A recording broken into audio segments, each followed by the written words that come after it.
You were a willing participant in the whole thing, and we don't owe you a dime. $690,000. That's how much William and his wife had left when the calls finally stopped. Zero. Not because they were careless, not because they didn't care about their money. These were two people who spent more than 50 years building something, working, saving, planning, the way you're supposed to. And in the space of 8 days, it was gone. See this? This is what a refund scam looks like when it's done properly. And by properly, I mean they never saw it coming. Stay with me, because this one is going to change the way you think about your phone, your computer, and your bank. Okay, so picture this. It's a regular January morning. William and his wife have been married for over half a century. Their days have settled into that rhythm you get when the work years are behind you. Morning coffee, errands, family visits. Nothing dramatic. The money they had? Not inherited, not lucky. It was decades of discipline, regular deposits, careful investments, and a home sale that added one final cushion to their retirement accounts. This was their security, the kind you build brick by brick over an entire lifetime. And then, one ordinary email changed everything. It looked exactly like something Amazon would send, a purchase confirmation, about $1,500 worth of products, ordered and scheduled to ship to some address that wasn't theirs. Now here's the thing, that kind of message, most people have seen it. An unexpected order alert, a billing notification. It feels urgent, right? Like you need to act fast. The email had a customer support number. It said, "Call quickly to cancel." William called. The person on the other end sounded completely normal, professional, calm. They walked William through a verification process. They said they needed to check the computer where the purchase came from, and then they asked if they could connect to his computer remotely. Now, pause. For most people, that would be a red flag, but here's why it wasn't for William. Pause. For most people, that would be a red flag, but here's why it wasn't for William. My husband had always fixed it from San Diego to LA, so he was used to it. His daughter explained it best. Because my husband had always fixed it from San Diego to LA, so he was used to seeing his computer remote access. Yeah, remote access was familiar to him. His son-in-law would connect from another city to fix tech problems all the time. So when the Amazon rep asked to do the same thing, it didn't feel wrong. William allowed the connection. Once they had access, everything on that screen was theirs to control. They pulled up what looked like an Amazon account dashboard. Logos, order history, professional layout. Everything looked real. The rep said a refund was being processed for the mistaken purchase. They needed William to confirm the amount, $2,000.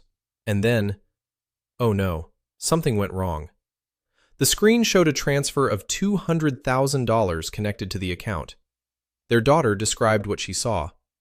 The fake Amazon website that said, "You have spent $2,000 to ship this product. Enter in the money. Enter in $2,000 so we know what money to credit you back with." And all of a sudden, there were $200,000 my parents had sent to Amazon. Right, so now the panic sets in. On their side, not the scammer's side. Because the scammer is perfectly calm. They have a script. And the script says, "This was a system error.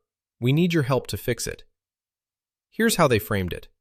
The hacker said, "In order for you to get this money back, we need to synchronize the refund server with Amazon. To do that, you need to wire transfer that amount to the Amazon Refund Recovery Center." Synchronize the refund server. That phrase is doing a lot of heavy lifting. It sounds technical. It sounds like something a real company might say.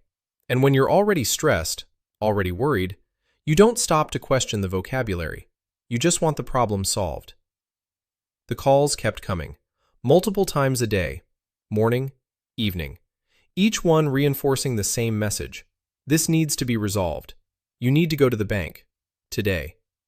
And they coached him on what to say, on how to describe the transaction so they would go through without any complications. Over the next 8 days, William visited 2 different Chase Bank branches in Northern California. He completed 4 wire transfers. The money went overseas, to Hong Kong, to mainland China. Before this, he had never once wired money internationally, not once in his entire life. By the end, $690,000 was gone. And then, the calls stopped. At first, the couple still believed the process was ongoing, that the refund correction was still being worked out on the other end.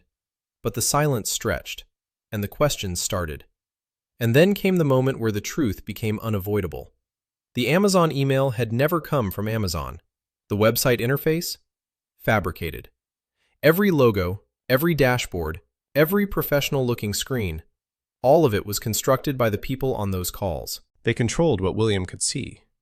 The entire thing was designed, step by step, to guide two people into moving their own savings out of their own accounts.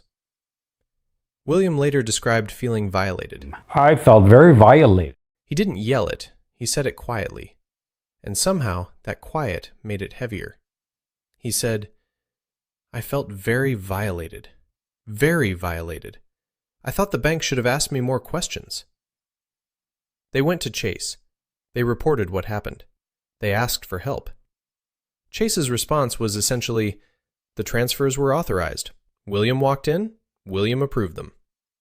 The bank's position? Chase's reaction is not our fault. You were a willing participant in the whole thing, and we don't owe you a dime. Let that sink in. A willing participant. That is how the bank described a 70-something-year-old man who was coached, manipulated, and psychologically trapped by sophisticated operatives working around the clock. The family filed a lawsuit. The legal complaint cited financial elder abuse and unfair business practices.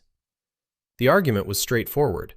When a longtime customer with zero history of international wire transfers suddenly starts wiring massive sums overseas 4 times in 8 days, someone at the bank should have asked a question. The federal court dismissed the case. Twice. It's currently in the appeals process. Here's what's interesting, though. Their retirement investment accounts? When suspicious activity was detected there, the investment company stepped in and reimbursed the funds. The bank? Different story. Attorneys who work in elder financial abuse cases say this is exactly where the law gets murky. Some judges say financial institutions can be held responsible if warning signs were present and ignored. Others say liability only applies if the bank had direct knowledge of what was happening. That gap in interpretation? It's where families like this one fall through. All right, before we close, let's talk about what actually happened here, because there are real patterns in this scheme you need to recognize. First, the fake purchase email. These are designed to create urgency. If you get a purchase confirmation you didn't make, go directly to the retailer's official website. Don't use any number or link in the email. Type the address yourself. Second, remote access requests. No legitimate company, Amazon, Microsoft, your bank, nobody will call you unsolicited and ask to connect to your computer. If someone requests that, end the call immediately. Third, the overpayment error trick. This is a classic move. They create a fake refund that looks too large, then tell you to send the difference back. There is no refund. There was never a refund. The money only goes one direction, out of your account. Fourth, if anyone ever tells you to visit a bank and says things like, "Don't tell the teller what this is really for," that is a scam. And fifth, talk to your family. Not because older adults are naive, William was clearly sharp, but because these operations work through isolation and time pressure. Having someone to call before you wire money? That one step could stop everything. William and his wife are still adjusting. Family support has become their financial reality now. The retirement they imagined is different from the one they're living. And the people who made those calls still haven't been identified. The accounts are empty. The transfers are recorded. And somewhere, the people who orchestrated all of this moved on to the next target. That's why this channel exists. Every day, we trace a case exactly like this one, Because the more you understand how these operations work, the harder it is for them to work on you or someone you love. If something in this story reminded you of a situation you've experienced or witnessed, drop it in the comments below. Your account could be the thing that helps someone else avoid what William went through. And if you're not subscribed yet, this is the reason to do it now. New cases drop every day. We don't just tell you what happened. We trace exactly how it happened, so you can see it coming before it reaches your door. I'll see you in the next one.